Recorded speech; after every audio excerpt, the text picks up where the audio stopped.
Alors Jean-Noël, je suis chirurgien de la main et du membre supérieur. J'ai un passé de Jiu-Jitsu et je fais du ninjutsu.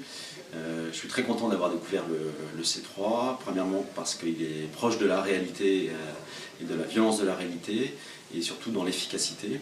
Et deuxièmement, il est très proche de la réalité que je vis tous les jours, puisque notamment dans les attaques au couteau, on voit bien que dans ce type de défense, dans le C3, eh bien, les tendons, les structures sont protégées, alors qu'elles ne sont pas forcément dans d'autres techniques de combat.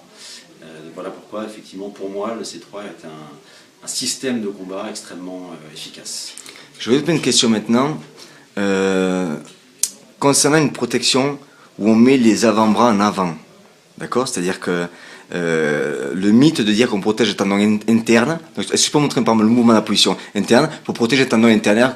Quel est ton, comme tu es chirurgien, qu'est-ce que tu en penses de ça? Alors, on va protéger les tendons fléchisseurs, c'est vrai, mais on ne protège pas tous les tendons extenseurs de la main et du poignet, effectivement, qui seront coupés. Et dans ces cas-là, on va perdre l'extension des doigts et la main va se retrouver en flexion. Deuxièmement, on risque de se faire couper le nerf radial, et là, on a une perte d'extension brutale du poignet et de la main. Donc, ce n'est pas une bonne technique, ça c'est sûr. Ok, parfait. Merci.